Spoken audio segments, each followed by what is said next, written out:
and welcome to The Real Talk with Miss B, where Miss B spills all the tea. There's nothing in there, you already know that. So today we're going to be talking about adjudicators, but before we get to that, I have a funny story and yet not so funny story to tell you. I actually already filmed this video 3 days ago, but my sound went cuckoo and the footage was unusable. So I am once again filming this for you guys again and making sure it drops Friday like it's supposed to. You're welcome. We're just gonna jump right into adjudicators. People really like it when I talk about adjudicators. I don't really know why, but I'll just talk about them. I've worked with a lot of adjudicators and not all of them are the same, which is really interesting because when you audition for a college, you expect all of them to be similar and judge similarly, but they kind of don't, but they all have the same things in mind. I'm going to talk about what they are looking for and also how some adjudicators differ from others. The main things that they are looking for in a college audition is potential. They're also looking for preparation,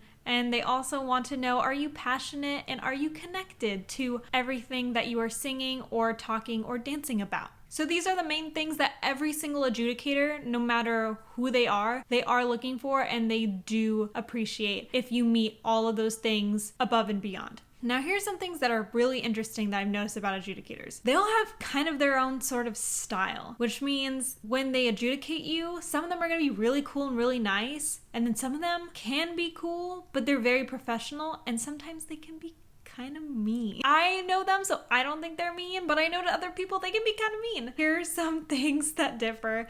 I know one adjudicator who's really cool and really fun and is like, okay, so you're this, right? And then we're gonna do some directing. So all good, all good. And then there are some that are, okay, did you read the play? You didn't read the play? Well, then why would you bring in a monologue where you didn't even read the play? Which I'm like, it's kind of unnecessary, but to them, it's not. Another question that a lot of people ask me that I have noticed specifically this week, they've been asking me that on TikTok. Everyone asked, what is the perfect monologue? What is the perfect song? What is the perfect solo dance piece?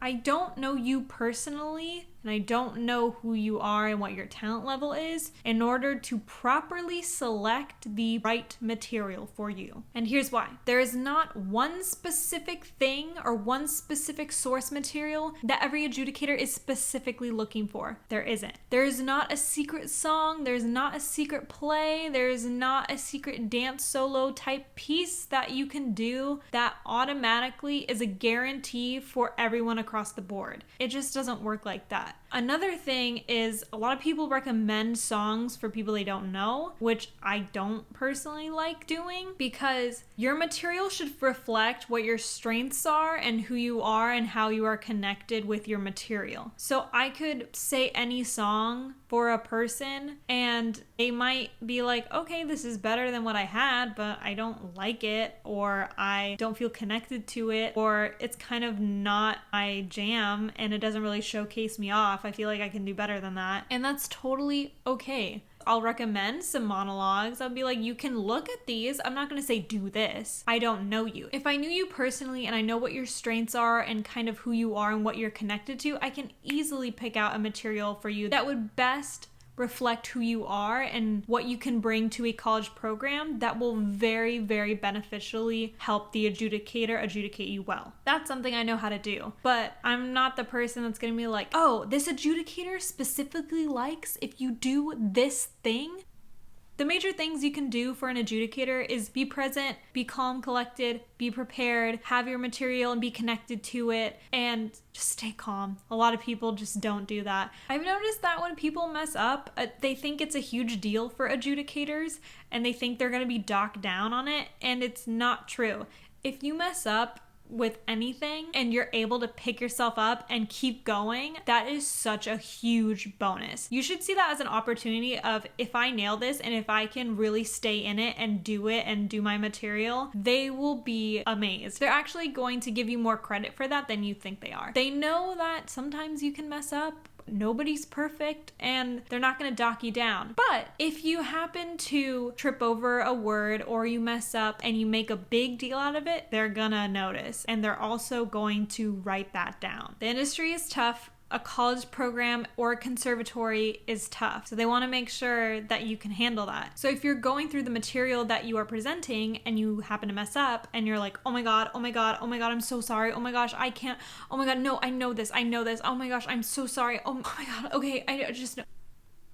Just take a breath, keep going. I don't recommend doing this, but you can do this. If you pause and you're like, I want to do it over, you can take a breath and say, can I start over? Is it okay if I start over calmly? I don't recommend doing it because 10 out of 10 times they want to see if you can actually get through it and finish your material and just keep going. Because industry is a kind of what happens when something goes wrong. You keep going. Yeah, adjudicators are not scary at all. They're not normally mean. They're actually very professional and they understand that you're nervous and they aren't judging you in a negative way. They're never going to say, this girl sucks. Trust me, I look at all their notes. No one ever does that. They're never going to adjudicate your audition with the knowledge of, oh, I hope this person fails today. They're not there to watch you, to wait for you to fail. That's not how the adjudication process works. They want to see you do well. They want to see what you've brought in. And it's kind of like a, hey, here's my party. Like, you're invited to my party. And they're like, cool, I get to be invited to this person's party. Like, what do you want to sing? What do you want to bring in today? I'm invited to this party. And adjudicator actually told me that's how she thinks of. She sees it as students are inviting her to their party. And so she's like, cool, what are you going to bring in today? Like, what do you want to sing? What kind of party is this? And I thought that was such a cool way of looking at adjudications and college auditions. Adjudicators will never judge and compare you to another student. Once they've seen your audition, everything is done and they're done adjudicating you. They're never going to compare who they saw today while they're adjudicating. That doesn't make any sense. They're never going to compare and contrast and say, oh, this girl sang this song, but another girl sang this song better. They're actually really, really nice. They really are. And I know some people are like, I had the meanest adjudicator. Usually they're mean because they're trying to be professional and they're just kind of irritated because you didn't do one of the three things. Either you're not connected, you didn't prepare enough, or you just have a bad attitude. If you have a bad attitude, they're going to notice and they're going to write that down. Also, guess who they talk to? I always tell them, I was like, oh, do you remember that person? They had a huge attitude and were really rude. Yeah, I kind of noticed that in the audition room. Or before they come in, I'm like, oh, just a warning, this person on your lineup is kind of rude and has attitude. And they're like, oh, thank you. I will keep that in mind. That's right, we listen and we know what you do outside of the audition room. Just some tea for you. So those are my few things about adjudicators. Also, I just wanted to give you a heads up. You have 1 week for my free giveaway and I'm going to give you a bonus way on how to enter right now. So my free giveaway is a mock audition with me and another person from admissions, and we're going to walk you through a quick college mock audition, and then we're actually going to give you feedback on what maybe you should do next time for your actual audition. If you're not getting ready for college and you would like to do a one-on-one coaching on any material at all, whether it be monologues, whether it be songs, anything at all, I am also offering that in that giveaway. So the choice is yours, either a mock audition or you can do a one-on-one coaching with me. And the other way on how to enter, besides duet me and my TikTok dance video, which I'm going to put up here, this is what it looks like. So you can duet me on this video and put hashtag Miss B giveaway. Or only for YouTube people, write in the comment below hashtag Miss B giveaway and write one sentence of why you want to win this giveaway and why you feel like you should win this free giveaway, once in a lifetime rare opportunity. Comment down below for that hashtag Miss B giveaway. Alright guys, thanks for watching. Make sure to subscribe below if you haven't already. Also hit that like button if you enjoyed this video. Comment anything you would like me to talk about next. Also share this to anyone who you feel like would benefit from this video or any of my other videos that I have. Alright, later young pupils.